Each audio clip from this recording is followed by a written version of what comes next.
시편 1편 1절입니다. 복 있는 사람은 악인의 꾀를 쫓지 아니하며 죄인의 길에 서지 아니하며 오만한 자의 자리에 앉지 아니하고. 복 있는 사람은 악인의 꾀를 쫓지 아니하며 그랬는데, 저희들 선교회에서 제가 이렇게 1976년부터 선교학교를 시작해서 많은 전도자들을 길러냈습니다.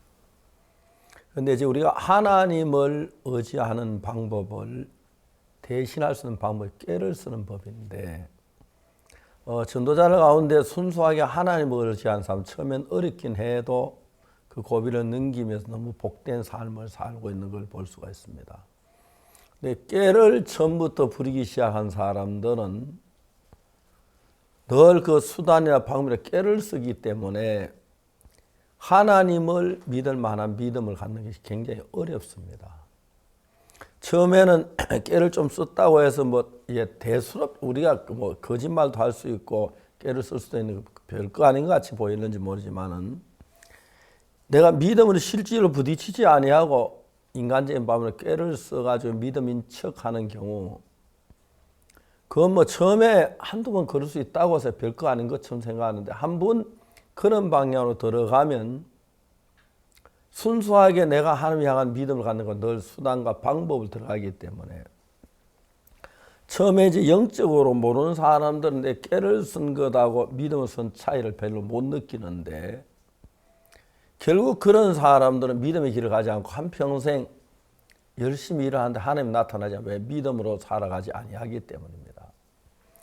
복 있는 사람은 악인의 꾀를 쫓지 않는데, 사람들이 인간적으로 꾀를 부리는 게 지혜로운 것이고 잘한 것이라고 생각하는 사람들이 많습니다. 그러나 사실은 그게 아닙니다. 사탄에게 속는 겁니다. 내가 전도를 잘하는 척, 기도를 잘 못하면 잘하는 척, 이제 그런 일들, 또 입으로 간정을 만들어내는 건 얼마든지 할 수 있는 일이지만은, 결국 이제 그 사람들은 거기 한번 빠져들고 나면은 그 다음에 믿음으로 간다는 게 굉장히 어렵습니다. 거기서 이제 자기 믿음을 자기 한번 마음을 꺾어야 하고 자기 생각 모두 부인해, 그런 부분이 있기 때문에 그냥 인간 수단이나 꾀나 방법으로 가지고 신앙이 아니면 신앙인 채 하는 사람들, 더더욱이 이제 무슨 거듭나지 않으면 거듭난 사람인 채 하는 경우, 특히 이런 경우에는 외국보다 한국이 훨씬 더 많은 것 같아요. 한국 사람들 사이에서.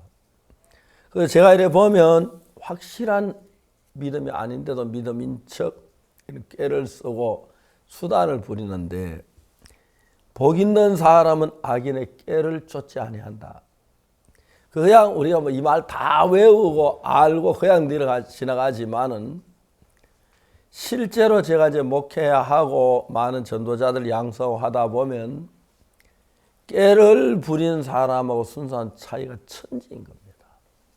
그거 보면 너무 놀라운 거예요. 이번에 저희들 그 타미 선교사 내외가 저희들 교회 한 달 있다 갔습니다. 옛날에 타미는 마약 중독자였고 깡패 두목이었습니다. 매일 친구들 데리고 다니면서 싸움을 하고 그랬던 사람이었습니다. 순수한 것은 그 사람들은 신앙이 진짜 순수한 게 마음이 보이는 것 같은 대화를 해요.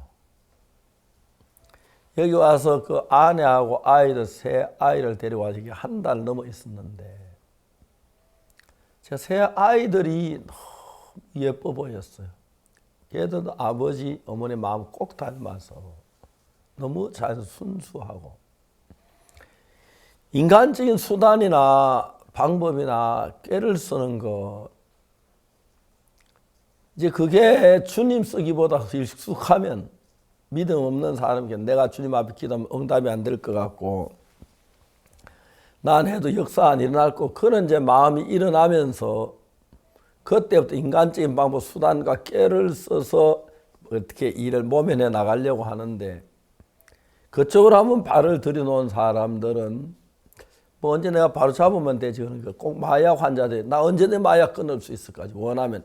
그렇지만 말은 그래 하지만 마약을 못 이기는 이유가 뭐냐면, 마약이 내가 하고 싶을 때 그 욕구를 이기기 힘드는 거예요.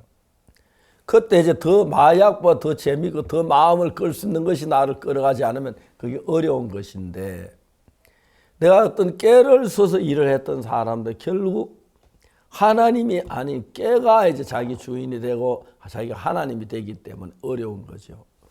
그래서 신앙생활 시작한 사람 제일 먼저 해야 할 일들은 내 인간적인 수단이나 방법을 버리는 것입니다.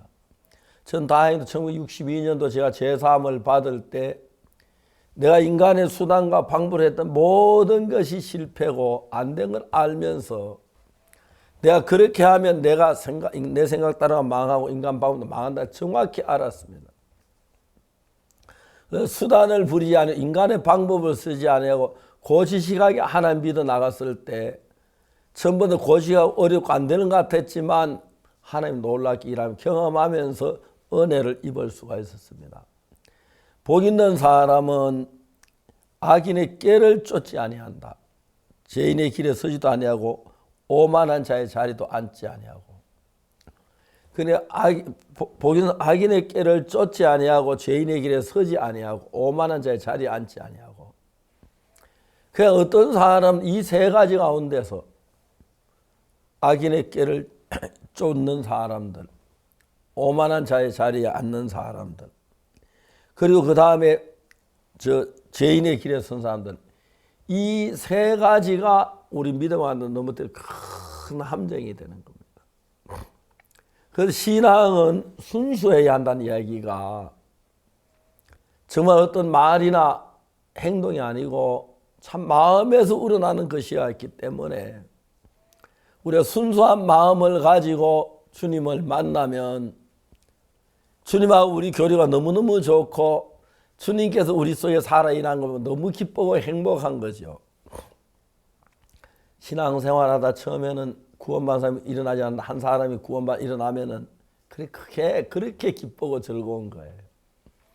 기도 응답이 안 되다가 기도해도 응답이 됐을 때 믿음이 생기게 되는 것. 그런 건 눈에 보이는 것이 아니지만 내 마음이 세워지면서 너무너무 복된 삶을 살 수가 있는 것입니다. 이제 나이가 아주 많고 늙었습니다. 내가 주를 의지하고 삶을 시작한 이 삶에 이 나이에 와서 세상 친구들 자기 인간 방법 수단 많이 있어도 내가 예수님을 의지하 주의 은혜와 비교가 안 된다는 이야기죠. 그래서 복 있는 사람은 악인의 길을 쫓지 않고 죄인의 길에 서지도 아니하며 오만한 자의 자리에 앉지도 아니하며. 이걸 누가 말해줘도 복 있는 사람 이걸 다 모르는 사람 뭘 이야기해줘도 좀 교만하면 좀 안 교만한 사람 누가 있어? 어때 좀 악인에게 좀 쓸 수도 있지 가볍게 생각하고 그것이 아주 적은 것 같지만 신앙을 전부 파멸로 이끄는 그런 경우가 굉장히 많습니다. 그래서 보기는 그 다음 마지막에 나오는 2절에 오직 여호와의 율법을 즐거워하며 그 율법 주야로 묵상하는 자로다. 그래 이 하나님의 말씀 주야로 묵상하는 말씀에 마음이 가득 차 있는 사람들은 전부 악인의 길에 서지 아니하고 그 다음에 죄인의 길에 서지 아니하고 악인의 길을 쫓지 아니하고 오만한 자의 자리에 앉지 않습니다. 제가 1960년 구원 받을 때 하나님 나에게 한 가지 일을 하셨습니다. 지나간 내가 내 속에 선한 것이 악뿐이고 내 생각 따라 망한다는 걸 정확히 알았습니다.